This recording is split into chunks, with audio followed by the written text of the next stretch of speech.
Sikat na loan app actually. Ang dami pong nagpro-promote nito at sinasabing maaasahan. Papahiram po siya ng 50,000 pesos and most of them say okay lang because no download required. So sa mga nagbabalak pa lang na umutang dito sa kay Finbro, which by the way, kung new user ka, pwede kang umutang ng up to 10,000 pesos. Yun yung sabi niya sa website niya. Panoorin niyo muna yung video na to para malaman niyo kung ano ba talagang meron at kung talaga bang okay siya utangan. Keep watching.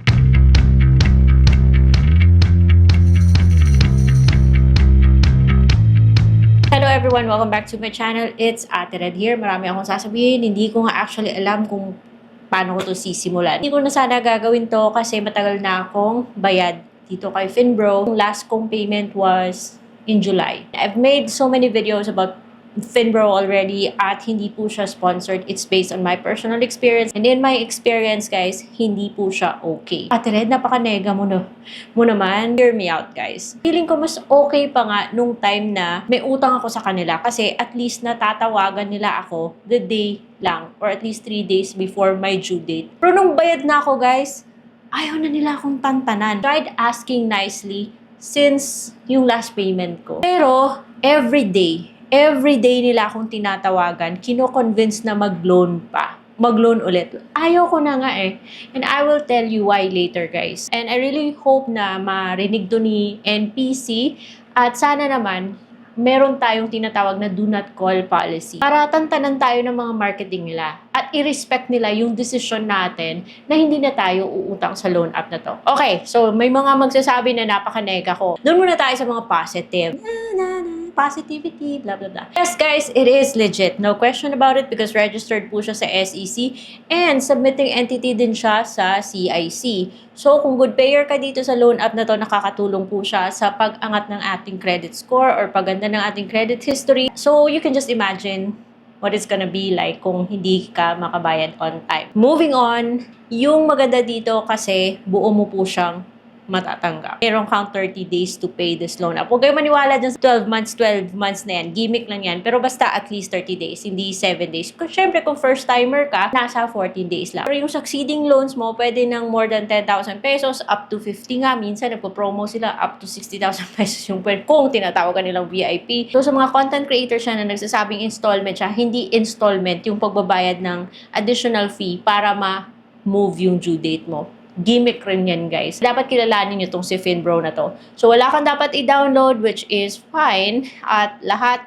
online po. Sa website lang nila yung pag-a-apply. At isang valid ID lang po yung isasubmit mo sa kanila. Now, dun sa website nila, pinapalabas niyang mababa yung interest. And sometimes may promo pa nga sila like 40% off sa interest, 40% off sa processing fee. You will realize na kapag repeat borrower ka na or na-approve ka nila sa system nila na meron po silang additional na charge. And that is what they call the borrower's advantage package or bundle, which for me doesn't make any sense. For me, it's a sneaky way of adding charges dun sa hiniram mong amount. And pinapalabas nilang mababa yung kanilang interest, pero they're charging extra, which pahirapan yung pagtanggal kasi kung i-uncheck mo yan, it could take up to 10 days bago ma-approve yung request mo.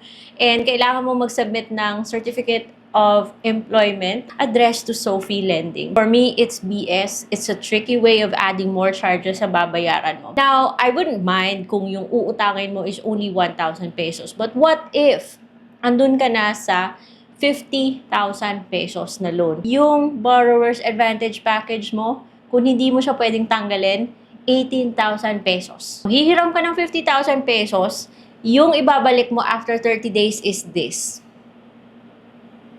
18,000 pesos. Borrower's advantage package pa lang yan. A loan na 50,000 pesos. 30 days to pay. Saan mo pupulutin yan, mga bes? Mag-o-offer sila na pwede mo daw i-extend for another 30 days or 14 days. Pero kung mag-i-extend ka, panibagong borrower's advantage package na naman yan. Hindi siya totoong installment, guys.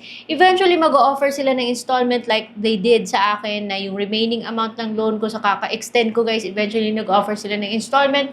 So, yung remaining loan ko, dinivide nila into 3 payments. And then finally, nung tapos na ako magbayad, I don't wanna do business with them again. However, dun sila nagsimulang naging makulit. Actually, mas makulit pa sila kaysa yung may utang or may loan ako sa kanila. Yung marketing nila, tatawagan ka 1 times, 2 times, 3 times a day para i-encourage ka mag-loan. May mga emails pa sila na, we miss you. May mga text pa sila na may promo daw. Pero yung promo nila, dun lang naman yun sa interest tsaka sa fees. Andun pa rin yung borrower's advantage package nila na pagka mahal. So, nung July, bayad na ako. Start nung August, tawag sila ng tawag every single day. Sinasabi nila, VIP ka, kaya nag-o-offer kami, immediate approval, sayang po yung pera. Huwag niyong sabihin sayang kasi approve ka. Kasi yung utang po ay pinag-iisipan. Hindi po yan yung click ng click at kukunin mo just because andun. So, huwag kayong mamilit. Okay? So, pag sinabi ng client sa inyo na ayoko, pass ako, huwag niyo akong tawagan, please respect. Yung ginagawa niyo everyday na nag-i-encourage kayo, that's also harassment. I tried saying, siguro mga first few weeks of August na tinatawagan nila ako, I tried being nice. Like, wag na, ayoko na, don't call me again, please. I know, kung kailangan ko man yung loan, ako na mismo maglalagad sa website nyo, pero wag na muna. I tried saying no, nicely. At eventually, pagsabi pa lang nga, this is from Finbro, wow, binababa ko na yung cellphone. I end the call. Kasi alam ko na yung drill nila eh. So, and then every single day, tatawag sila. Kahit busy ka, tumatawag sila. Sometimes twice, thrice a day. Ko-convince ka nila na mag-loan. Sabing ayaw nga eh. And they still keep on delivering this rebuttal. So, ma'am, sayang po kasi VIP client. Finbro, stop! Ayaw nga eh. Ayaw nga na mag-loan ulit sa inyo dahil sa mahal ng borrower's advantage package nyo. So, stop! Huwag na kayong mag-offer. Alam ko that I can always log into the app kung kailangan kong umutang. But yung utang, hindi po yan buy one, take one na iti-take mo. Hindi po yan basta-basta na lang kinukuha. Pinag-iisipan po yan. Disiplinahin yung marketing nyo na pag nagsabi yung client na stop calling me, stop calling me. Ako na nga mag-utang sa inyo nang dahil yan sa borrower's advantage package.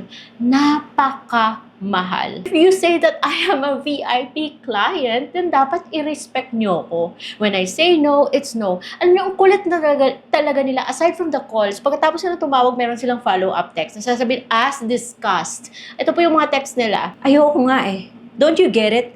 Every day, pa-iba-iba yung tumatawag. Minsan 2 beses may tumatawag. Para lang mag-alok ng loan. Ayoko nga eh. Just stop. Finbro, just stop. Kung kailangan ng client mag-loan, alam namin kung paano mag-login. Don't say mga things like, sayang po kasi approve ka na. No? Yung utang ay pinag-iisipan. Hindi po yan pinipilit. This is the sad reality because dito sa atin, wala po tayong tinatawag na do not call policy. I know because I'm a VA and sa US, guys, pag sinabi ng client, do not call me, they respect it. Businesses respect it.